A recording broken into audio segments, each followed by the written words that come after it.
Salam sejahtera Malaysia, terima kasih kerana menonton video-video dalam channel ini. Sebelum kita mula, jangan lupa untuk tekan tombol subscribe, share, like dan komen.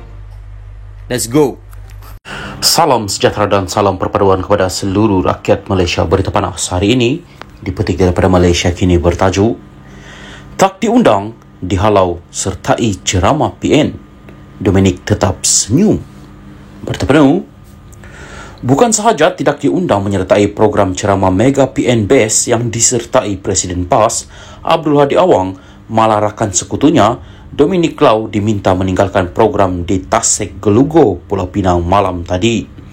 Lau yang tetap hadir walaupun tanpa undangan bukan sahaja tidak diberikan layanan setaraf atau VIP, tetapi dianggap sebagai tetamu yang tidak diundang.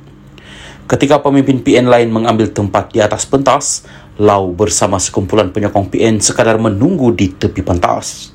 Semasa menantikan ketibaan Hadi, pemimpin gerakan itu disambut oleh Naib Presiden PAS Idris Ahmad yang merupakan antara penceramah pada ceramah tersebut. Bagaimanapun, ketika Idris hendak mengiringi Lau ke atas pentas Setiausaha PAS Pulau Pinang, Izuri Ibrahim menuju ke arahnya dan dengan tegas memberitahunya yang tidak diundang sila tunggu sini. Ada yang cuba membantah tetapi Izuri membalas tak boleh, kamu pergi. Idris kemudian diiring ke atas pentas manakala Lau sekadar memandang dan mengekalkan senyuman. Sebelum ini, Izuri disebut-sebut sebagai calon di Dun Bayan lepas kursi yang bakal ditandingi oleh Lau. Apabila Hadi tiba kemudiannya, pembantu Lau Wendy Subarmaniam kedengaran meminta ahli pemuda PAS yang mengiringi kereta Presiden PAS itu untuk memberi laluan bertujuan supaya Lau dapat berjumpa dengan Hadi. Bagaimanapun, ahli pemuda PAS menjawab, jangan bagi. Hadi kemudian diiring terus ke atas pentas meninggalkan Lau. Tidak lama kemudian, Presiden Gerakan dan rombongannya meninggalkan majlis berkenaan. Keputusan Lau bertanding di Dun Bayan lepas yang merupakan kerusi majoriti Melayu telah menimbulkan rasa tidak puas hati di kalangan penyokong PAS Pulau Pinang. Sebelum hari penamaan calon, ahli PAS Bayan lepas telah mengugut untuk memboikotnya.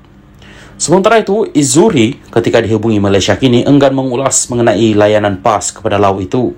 Berita harian pula memetik timbalan Presiden Gerakan Oh Tong Kiong sebagai mengesahkan bahawa parti itu tidak diundang untuk menghadiri program berkenaan.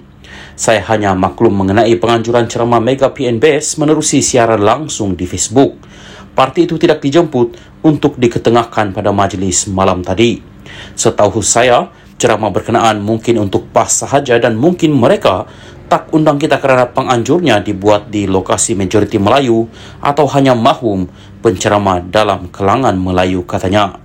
Ceramah Mega PN Best itu turut menampilkan beberapa calon Dewan Himpunan Penyokong PAS di HPP termasuk Andrew Tiao di Dun Sungai Puyu. Oh, bagaimanapun berkata, hubungan gerakan dengan PAS Pulau Pinang masih dalam keadaan baik, tetapi mengakui kejadian itu menimbulkan rasa tidak puas hati dalam kalangan akar umbi. Kita tak gaduh pun. Gerakan dengan Pesuruhjaya PAS Pulau Pinang, Muhammad Fauzi Yusof, Setiausaha PAS Negeri Izuri Ibrahim dan pemimpin PAS negeri lain pun okey.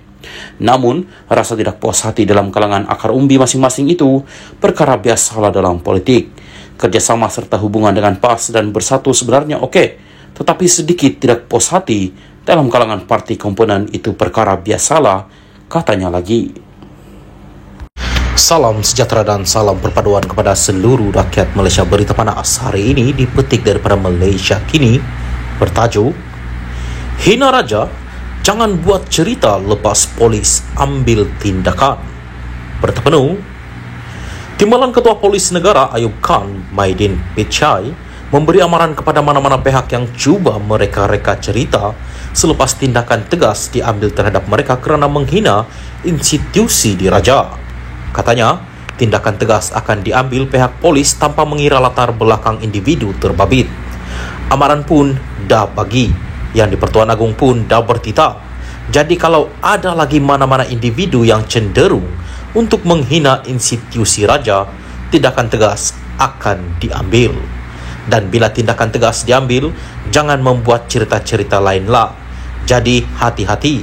Kita ambil tindakan tak kira latar belakang, katanya dalam sidang di Ibu Pejabat Polis Bukit Aman hari ini.